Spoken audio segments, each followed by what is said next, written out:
마태복음 4장 1절부터 11절 우리 또 중에서 오늘 마태복음 4장 1절부터 4절까지만 오늘 읽도록 하겠습니다. 다 같이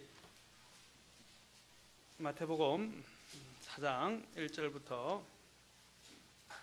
4절까지 제가 읽겠습니다.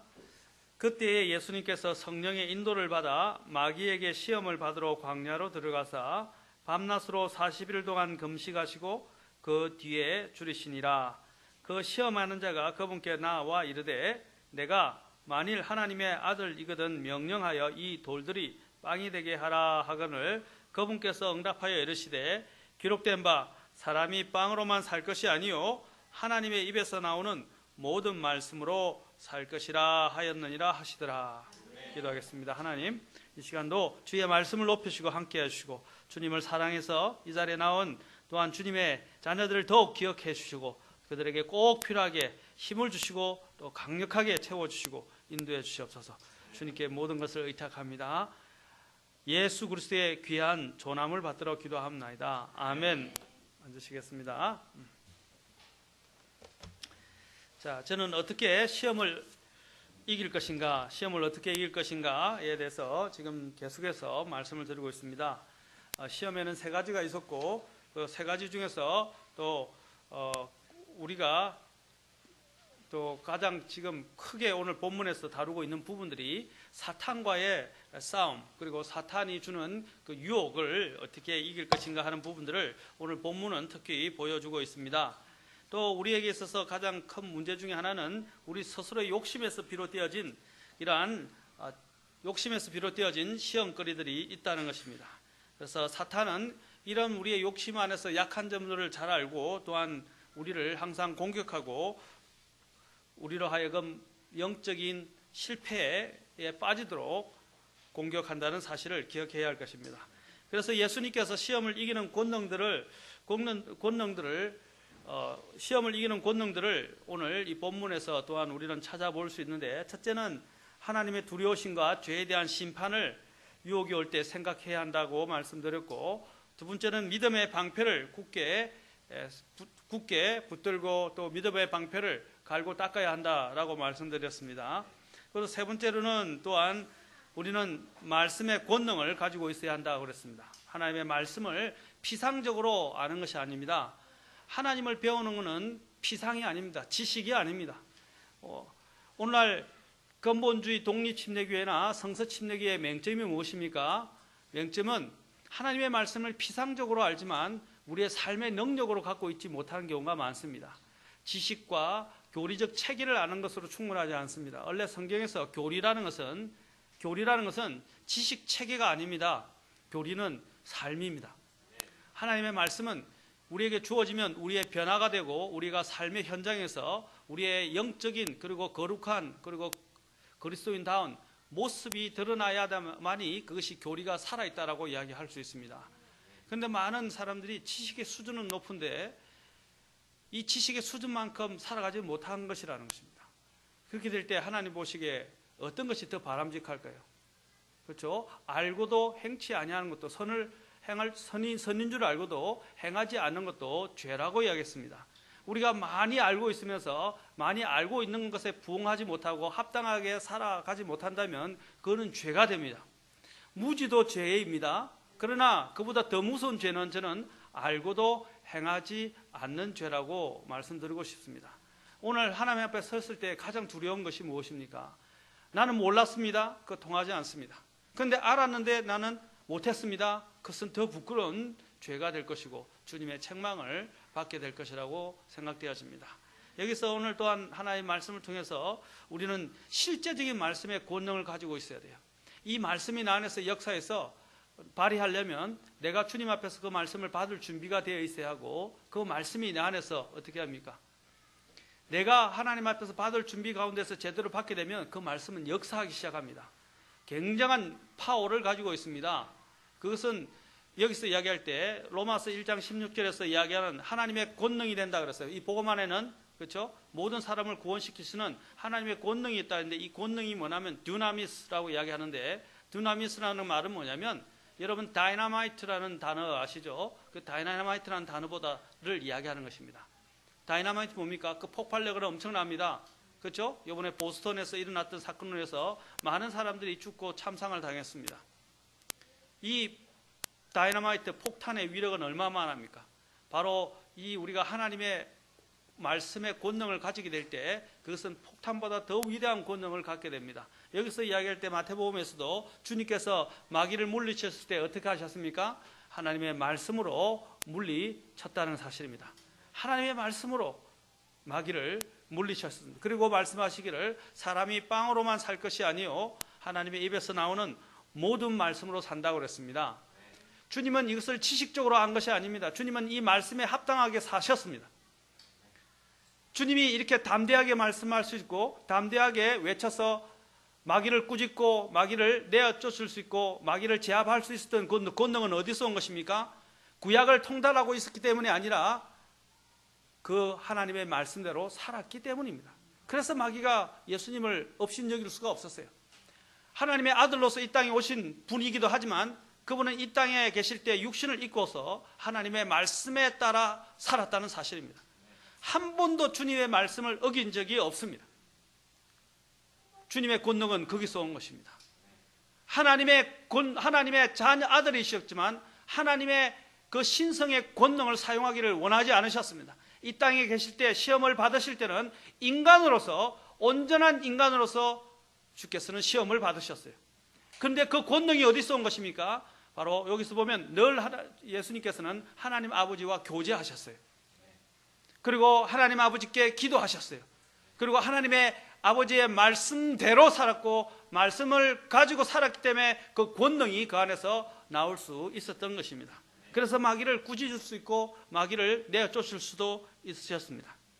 마귀를 또한 굴복시키기도 하셨다는 사실입니다.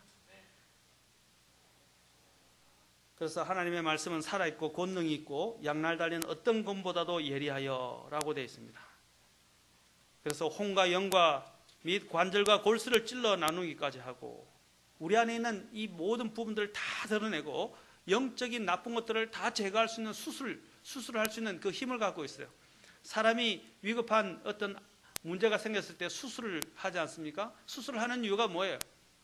악을 도려내고 삶을 살게 하기 위해서 아닙니까? 생명을 얻게 하기 위해서, 더 누리게 하기 위해서입니다. 마찬가지입니다. 하나님의 말씀은 우리 안에서 하나님의 생명을 살지 못하게 만드는 그런 불안전한 그리고 또한 암과 같은 그런 질병들의 요소들을 다 제거하는 것이 하나님의 말씀입니다. 그래서 혼과 영과 및 관절과 골수를 찔러 나누기까지 하고 마음의 생각과 의도를 다 분별하게 하신다 그랬습니다. 그분의 눈앞에서는 드러나지 아니하는 창조물이 하나도 없고 우리와 상관하시는 그분의 눈에 벌거벗은 채 드러나 있다고 히브리서 4장 12, 13절에서는 말씀하십니다. 말씀은 지식으로 갖는 것이 아닙니다. 우리는 순종을 배워야 합니다. 아이들이 자라날 때 제일 먼저 배워야 할 것이 뭡니까? 순종을 배우는 거예요.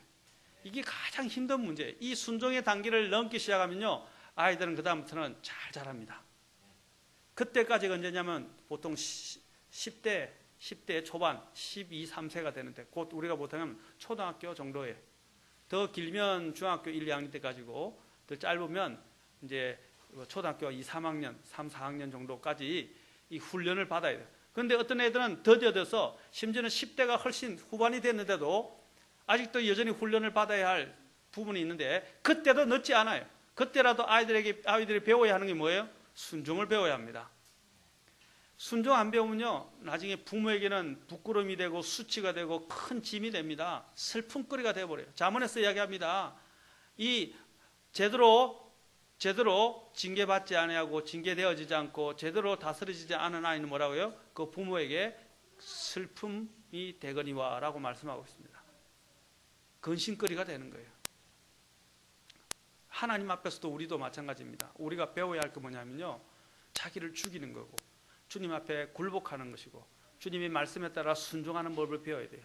예수님께서도 어떻게 하셨습니까? 예수님께서도 십자가에 죽기까지 온전히 순종을 배웠다라고 되어 있습니다. 순종을 배웠다. 우리도 또한 마찬가지로 순종을 배워야 합니다. 우리는 순종보다도 자꾸 내 욕심에 따라 살거나 아니면 내 판단을 가지고 자꾸 사람들을 판단하거나 아니면 내가 원하는 것들을 자꾸 관철시키려는 그런 욕구들이 있어요. 주님께서는 하나님의 뜻에 대해서는 어떻게 하셨습니까? 일체 발언을 하지 않으셨어요. 심지어는 십자가에 끌려갔을 때도 도살장에 끌려가는 어린 양같이 잠잠했다고 말씀하고 있습니다. 주님은 말을 하지 않으셨어요. 그분은 베드로서도 보면 그분은 묵묵히 자기 자신이 가야 할 하나님의 뜻에 자기 자신을 맡기셨고 그냥 그것을 따라가셨어요. 그것이 바로 이삭이 보여줬던 것입니다. 이삭이 어떻게 했습니까? 이삭은 자기가 죽으러 갈 줄 알았다고 저는 보여집니다. 성경에 보면 그가 알았던 것으로 보여집니다. 왜냐하면 그가 아버지에게 뭐라고 물었습니까?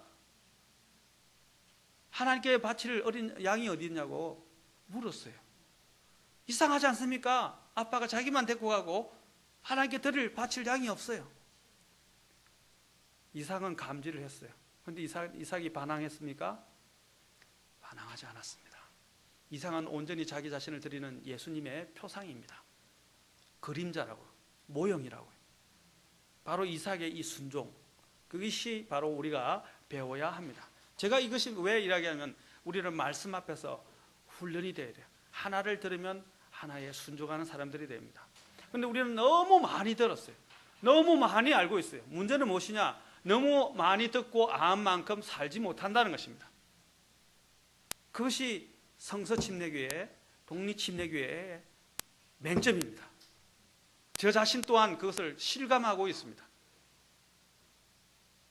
우리는 저쪽에서 성경대로 하지 않는다, 그들은 종교적이다라고 기성교회, 교단들을 비난할지도 모릅니다. 비난하기에 앞서서 내가 하나님의 말씀을 알고 있는 만큼 행하고 있고 살아가고 있는가가 더 중요한 문제입니다. 그래야 우리는 그들에 대해서, 그들의 잘못에 대해서 이야기할 수 있어요. 그들이 잘못하고 하나님의 법대로 하지 않은 것은 하나님께서 심판하실 것입니다. 하나님은 지금 나에게 내가 알고 있는 만큼 행하는가에 대해서 하나님이 물으실 것입니다. 오늘 주님께서 이 마귀를 물리칠 수 있었던 그 힘은 하나님의 말씀 앞에 온전히 순종하고 살아갔기 때문에 권능을 가질 수 있었고 마귀조차도 그분 앞에 굴복할 수가 있었던 것입니다. 그래서 주님께서 어떻게 하셨습니까? 마귀도 또한 불완전한 하나님의 말씀을 인용했을 때 주님께서는 신명기 6장과 신명기 8장의 말씀을 인용하시면서 그 마귀를 물리치셨어요. 어떤 것으로 물리치셨습니까? 하나님의 말씀으로. 지식의 말씀이었습니까? 아닙니다. 주님은 그 말씀을 가지고 사셨다는 사실입니다. 그리고 네 번째로는 주님께서는 기도하셨습니다. 주님께서 기도하신 분이었습니다. 그리고 주님은 기도의 본을 우리에게 보이셨습니다. 주님은 시험에 빠지지 않게 기도하라고 말씀하셨다는 사실입니다. 그렇죠? 그것이 주님이 마귀를 이을 수 있는 또 다른 또 하나의 힘이었습니다. 기도는 온전히 하나님께 맡기는 것입니다. 그리고 하나님과 교제하는 것입니다. 그리고 하나님의 권능을 끌어들이는 것입니다. 마태복음 26장에서 주님께서는 너희가 시험에 빠지지 않게 기도하라. 참으로 영은 원하되 육이 약하도다 라고 말씀하셨습니다. 시험에 빠지지 않기 위해서 어떻게 하라고요? 기도하라. 다섯 번째로 이제 제가 오늘은 마무리하면서 말씀드리고 싶은 것은 성령님의 충만함과 인도를 받아야 한다는 것입니다. 자, 여기서 성령님의 충만과 인도, 마태복음 4장에 보면 예수님이 누구에 의해서 인도를 받아 광야로 가셨다고 되어 있어요? 4장 1절에 성령의 인도를 받아, 성령의 충만을 받으라 그랬죠. 성령님으로 충만함을 입으라. 그러면 뭡니까? 육신의 소욕을 이루지 않게 될 것이고, 그렇죠? 술 취하지 말고, 술은 세상을 대변합니다. 여기서 그래서 육신의 소욕을 이루지 않아서 성령의 인도함을 받아야 돼요. 주님께서는 여기서 보면 성령의 인도를 받았다고 됐어요. 또 다른 구절에서는 주님께서는 성령이 아니라 마귀가 또 끌어 몰아갔다고 말하고 있습니다. 이 양쪽이 다 같이 있는 거예요. 양쪽으로 모든 것이. 우리가 성령의 인도를 받게 될 때 우리는 시험을 이길 수 있습니다. 이 성령 충만은 얼마나 중요하냐. 우리가 구원받을 때 처음으로 성령님을 받습니다. 맞습니까? 성령님이 주시는 생명을 얻게 돼요. 그 다음부터 우리 그리스도인들은 다시 또 다른 성령을 받을 필요가 없습니다. 이미 성령께서 내 안에 계십니다. 이제 그 성령께서는 우리의 보정이 되십니다. 이제 문제는 뭐냐면 그 성령께서 내 안에 충만해져야 됩니다. 그렇죠? 볼이 보십시오. 볼이 공을 한번 봅시다. 공을 한번 축구공이든 농구공이든 어떤 공을 할 때 공에 바람이 없으면 어떻게 돼요? 바람이 없으면 공은 튈 수가 없어요. 그리고 어디로 튈지 예상을 할 수가 없어요. 더. 그러나 공이 일정한 공기압을 갖고 있고, 그렇죠? 팽팽하면 우리가 바닥만 평평하다 그러면 공을 치면 어떻게 해요? 어느 각도로 어디 쪽으로 갈지 알 수가 있죠. 맞습니까? 그러나 공이 찌그러져 있으면 그 공이 어디로 갈지를 알 수 없어요. 예를 들자면 당구공도 한번 봅시다. 당구를 칠 때 당구 같은 경우는 각도가 굉장히 중요합니다. 저는 당구를 치라는 말은 하는 거 아닙니다. 예를 들어서 이야기입니다. 당구는 제가 이전에 옛날 대학 때 당구 재수하고 대학 초기일 때 당구를 많이 쳤어요. 한 250 정도까지 쳤었으니까 잘 압니다. 뭐 앉으면 당구알이 이렇게 왔다 갔다 보일 정도로, 모든 사람의 머리가 당구알로 보일 정도로 그 정도로 당구에 빠져 살았었어요. 근데 당구에게 중요한 게 뭐냐면 당구의 각도입니다. 각도를 잘 맞춰야 그 나중에는 그 원하는 자리로 공을 돌릴 수 있고 칠 수도 있어요. 또 당구를 이 대로 큐로 칠 때도 어느 시점에서 쳐야 이것이 더 스핀을 받고 어느 각도와 속도를 다 조절해야 되고, 심지어는 당구 각도도 굉장히 중요한데, 만약에 당구알이 이것저것 다 깨졌다 생각해 보세요. 깨져 있다, 찌글찌글하다고 생각해 보세요. 그러면 내가 원하는 대로 아무리 친다고 해서 그 당구가 원하는 대로 갈 수 있겠어요? 안 됩니다. 안 돼요. 잘 닦여져 있고 팽팽하고 깨끗하게 돼야, 당구공도 닦거든요. 또 바닥도 깨끗하고 큐도 잘 발라야, 제대로 돼야 그것이 원하는 대로 탁탁 맞아 떨어져서 각에 맞아 정확하게 맞아 떨어집니다. 그렇지 않습니까? 마찬가지입니다. 하나님 앞에서, 성령 안에서도 우리도 하나님 앞에서 온전한 우리가 충만함이 있게 될 때에 우리는 어떻게 합니까?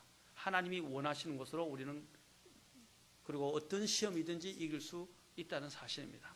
하나님이 여기서 우리에게 에베소서 5장 8절에서 성령님으로 충만을 입으라고 명령하셨다는 것을 기억해야 합니다. 그렇게 될 때 내 안에서는 하나님의 선율의 노래들이, 영적인 노래들이 나오기 시작하고, 하나님 아버지께 모든 일로 인해서 예수 그리스도의 이름으로 감사를 드리게 되고, 또 하나님을 두려워하는 가운데 복종하는 능력들이 나타난다고 말하고 있습니다. 그게 성령 충만한 사람의 모습입니다. 내 힘만 의지하면 우리는 이길 수 없습니다. 마귀는 우리보다 더 강력한 존재입니다. 전에도 이야기했죠. 우리는 마귀를 우습게 여깁니다. 오늘날 일반 교계 사람들이 성령으로 충만하지도 못하고 하나님 말씀으로 무장도 되어 있지 못한 사람들이 마귀야 물러가라 하고 마귀를 꾸짖는데, 그건 제가 나쁜 말로 얘기하면 죽으려고 환장한 것입니다. 마귀가 그렇게 우스운 존재입니까? 아닙니다. 실제로 이전에도 제가 다닐 때 삼각산이든 무슨 산이든 기도하러 다니는 사람들 많이 봤어요. 그런데 그 사람들은 말씀도 몰라요. 그리고 제대로 이렇게 잘못된 종교를 배워가지고 무조건 산에 가서 소나무, 나무 붙들고 바위 붙들고 은밀한 곳에 가서 기도하다고 했는데, 나중에 보면 여러 많은 사람들 봐서 정신이 다 마귀에게 잡혀서 이상해진 사람들도 봤습니다. 실제로 봤어요. 왜 그렇습니까? 기도하는 것이 문제가 아니라 그들이 잘못 알고 있기 때문이고, 하나님 앞에서 온전한 말씀과 하나님이 충만하지 않은 상태에서 바로 그런 위험한 곳에 가서 부르짖고 마귀를 대적하려 했기 때문에 그들은 마귀의 오히려 먹이가 된 것입니다. 야고보서에서 뭐라고 말씀하십니까? 베드로서에서도 뭐라고 말씀하십니까? 먼저 하나님 앞에 너희가 그분의 능하신 손 아래 겸손해야 마귀를 대적할 수 있다고 말씀하십니다. 겸손해야 돼요. 그리고 또한 하나님 앞에서 성령으로 충만해야 우리는 마귀를 대적할 수 있습니다. 마귀는 우는 사자와 같이 삼킬 자를 찾아 두루 다니고 있다고 했습니다. 우리는 하나님의 권능을 입어야 합니다. 요한복음 15장에서 예수님께서 너희가 나 없이는 아무것도 할 수 없느니라 라고 말씀하셨습니다. 나 없이는 아무것도 할 수 없느니라. 주님 없이는 열매도 맺을 수 없어요. 주님 없이는 마귀를 이길 수가 없어요. 내게 능력 주시는 그리스도 안에서 내가 모든 것을 할 수 있다고 빌립보서 4장 13절에 이야기했어요. 개혁성경과 일반에 있는 이런 잘못된 종교주의라는 그리스도를 빼버렸어요. 주님께서 요한복음 15장에서 말씀하신 것 똑같이 나를 강하게 하시는 그리스도를 통하여 내가 모든 일을 할 수 있다고 말씀하셨어요. 그리스도를 통해서요.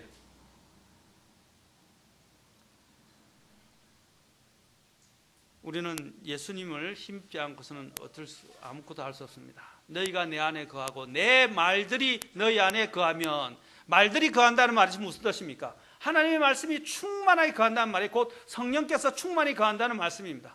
왜냐하면 성령님은 하나님의 말씀 없이는 역사하지 않기 때문입니다. 왜냐하면 예수 성령님은 진리의 성령이시고 성령님은 또한 우리를 진리로 인도하시는 분이시기 때문입니다. 이 성경의 저자가 누구입니까? 성령님입니다. 그러니까 성령님은 하나님의 말씀 없이는 움직이지 않습니다. 성령님은 또한 하나님의 말씀과 배치되는 일들을 하지 아니하신다는 것입니다.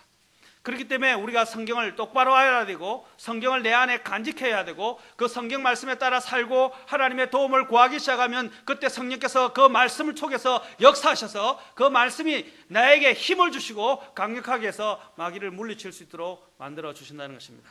그래서 성경을 읽으라는 것입니다. 그리고 성경을 외우라는 것입니다. 그리고 성경을 간직하라는 것입니다. 그리고 성경을 묵상하고 묵상을 해야 합니다. 여러분이 밥을 먹고 그냥 삼킵니까? 소화 안 하고 그냥 이 안에 가둬둡니까? 아니죠. 잘게 부숴야 합니다. 입으로. 그래야 소화가 됩니다. 그리고 내 안에는 소화 요소들이 이제 안에서부터 쭉 나오면서 어떻게 해요? 그것을 위장 안에서 일을 하면서 소화 효소와 더불어서 그렇죠? 녹여서 그것을 우리의 영양물에 흡수하기에 그리고 나머지 배설물을 내보내기에 합당하게 만드는 것입니다. 만약에 소화가 안 되면 소화 불량이 걸치고 얹히게 되고 여러 가지 부작용이 생기게 됩니다. 소화를 할 수 있어야 돼요. 그 소화하는 것이 뭔지 아십니까? 묵상입니다. 묵상. 성경은 그냥 읽으면 안 돼요. 묵상해야 돼요. 많은 사람들이 성경을 읽는 데서 거칩니다. 아, 나는 이 정도 읽었으면 오늘 잘 읽었다라고 그냥 성경을 덮어. 안 됩니다. 읽었으면 묵상을 해야 돼요.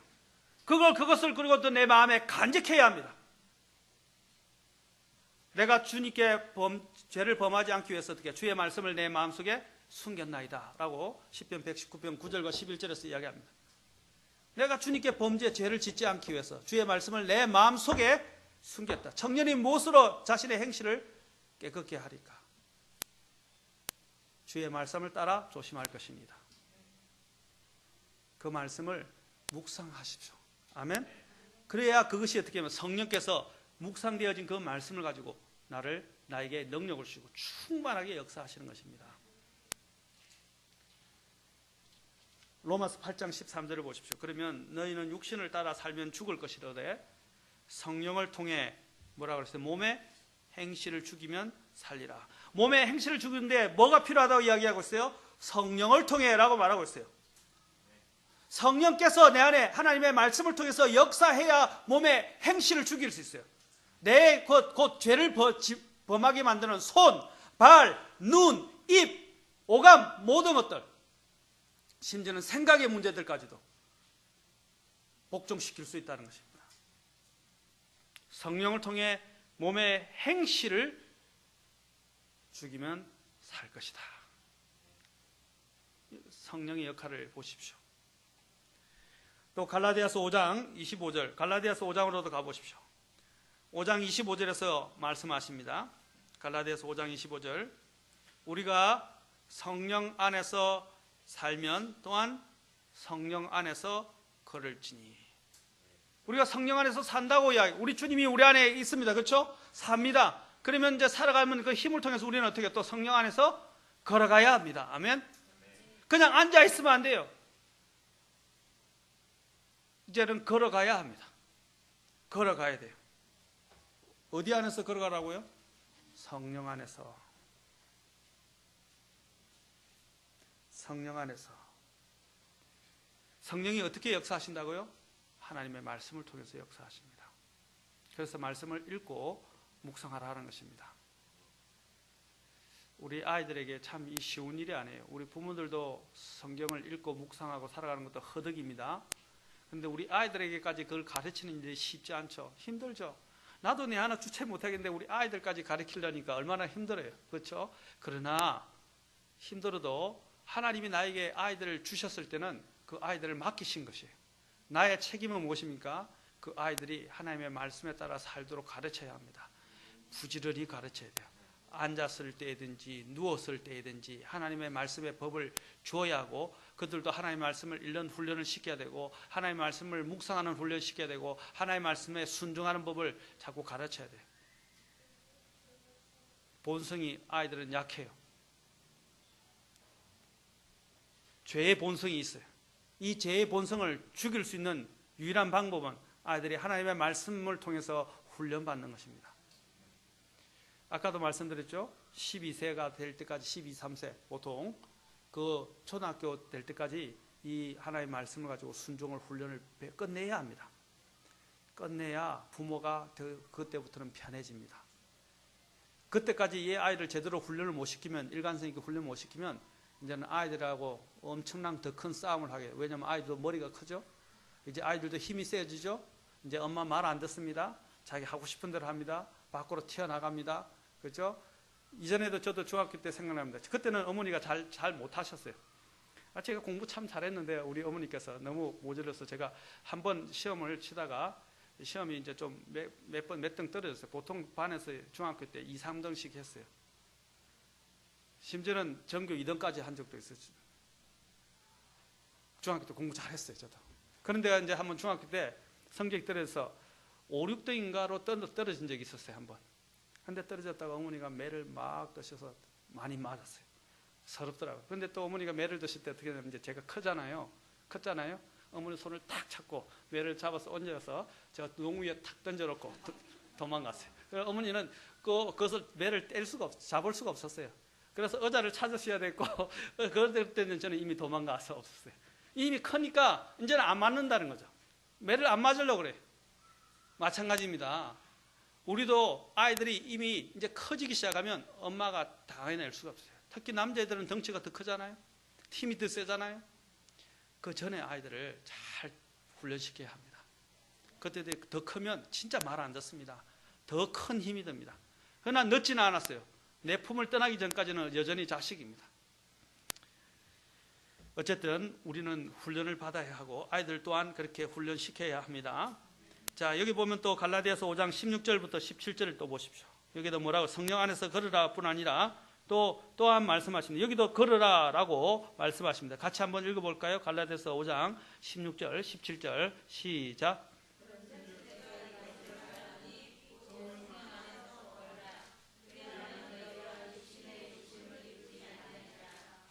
네.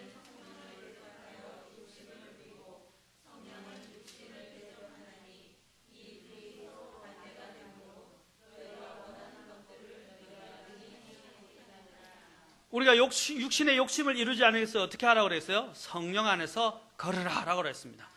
아까 성령은 어디서 역사한다고 그랬어요? 하나님의 말씀을 읽고 간직하고 묵상하고 순종하게 될 때 하나님의 성령께서는 우리 안에서 역사하십니다. 그 말씀이 역사하십니다. 어떤 때는 나도 군대에 있을 때 정말 힘들었습니다. 탈영하고 싶기도 하고요. 그때는 정말로 나를 이렇게 힘들게 하는 고참이 있었어요. 난 선임병이 너무 힘들게 했을 때, 어떤 때는 정말요 너무 괴롭히니까 죽이고 싶은 실제로 인간의 충동들도 드러났습니다. 인간이기 때문에 저도. 그런데 저는 어땠는지 아세요? 그때 순간마다 내 마음속에 하나님의 말씀을 많이 외우고 갔었어요. 그때 훈련을 받고 많이 외웠었어요, 선교단체에서. 그래서 말씀을 계속 암송합니다, 힘들 때마다. 근데 그 안에서 말씀이 나를 붙드는 거예요. 내가 충동적으로 막 다른 아주 정말 극단적인 행동을 할 수 있는데도 불구하고 하나님의 말씀이 저를 붙들었어요. 참게 만드시고 견디게 만드시고 이기게 만드시고. 그래서 제가 주님 앞에 서원했습니다. 주님께서 군대를 제대만 시켜주신다면, 건강하게 아무 사고 없이 제대만 시켰으면 제가 제일 먼저 주님 앞에 달려가겠습니다. 그래서 어떻게 했는지 아세요?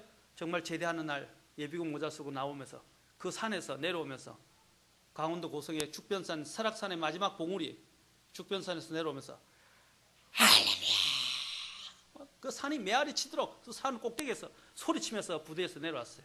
그리고 위병이 딱 서 있는데 내보고 미쳤나 그랬어요. 얼마나 감사하고 하나님 말씀이 나를 지켜주셨거든요. 그래서 약속대로 하나님 앞에 제일 먼저 갔어요. 그리고 하나님께 약속대로 내 자신을 드렸어요. 하나님의 말씀은 내 안에서 진짜 내가 간직해 놓으면, 내가 말씀이 아까 간직했죠. 내가 주께 죄를 범하지 않기 위해서 주의 말씀을 내 마음에 숨겼다 그랬죠. 숨겨 놓으면요, 힘이 들고 내가 유혹을 받는 순간, 또 여러 가지 많은 영적 싸움이 몰려서 내가 육신이 튀어나오고 할 때, 죄를 짓고자 할 때, 사탄이 나를 자극시킬 때 어떻게 합니까? 그 성령께서 그 말씀을 끄집어내셔서 나로 하여금 무장하게 하고 그것을 물리칠 수 있도록 만들어준다 이 말입니다. 그래서 하나님의 말씀을 내 마음속에 간직하라 이 말입니다. 그리고 성령께 맡기면 성령께서 역사하세요. 그리고 힘을 주시기 시작하실 것입니다. 그러면 어떻게 한다고 그랬어요? 육신의 욕심을 이루지 아니하리라. 육신은 성령을 대적하여 욕심을 부리고 성령은 육신을 대적해서 이 둘이 서로 반대가 되어 원하는 것을 능히 하지 못하게 만든다. 성령님의 충만을 입으십시오. 아멘. 우리 주님께서 어떻게 했어요? 성령님의 인도를 받았다. 우리 또한 성령님의 인도를 받으십시오. 그 다음에 또한 여섯 번째로 우리는 또한 만족할 줄 아는 경건을 가져야 합니다. 그것은 큰 이득이 됩니다. 오늘 보면 우리 주님께서는 어떻게 해요? 하나님 안에서 자신에게 주신 것을 만족하셨어요. 사탄이 뭡니까? 40일 금식하고 줄이고 못 먹은 우리 주님 앞에 나타나서 먹을 걸 주려고 했죠. 우리 주님은 돌이 변하여 빵이 되게 할 수 있습니까? 없습니까? 있습니다. 그러나 주님은 그 능력을 지금 사용하지 않기를 원하셨어요. 주님은 온전히 인간으로서 시험을 받기를 택하셨습니다. 아멘. 그래야 우리의 구속을 이룰 수 있었어요. 주님께서는 자신의 신성을 발휘하지 않으셨어요. 그때 주님께서는 어떻게 하셨어요? 그냥 주님이 주신 것에 만족하셨어요. 죽을지언정 하나님이 주신 것으로 만족했어요. 그것이 바로 만족할 줄 아는 경건입니다. 사탄이 언제나 우리에게 있어서 가장 우리의 필요를 가지고 어떤 데 시험할 때가 많아 있어요. 먹을 것, 입을 것, 그렇죠, 유숙할 것, 이런 기본적인 것을 가지고도 시험할 때가 있어요. 자, 그럴 때 우리 보고 도둑질 하라 그러면 도둑질 할 수 있겠어요?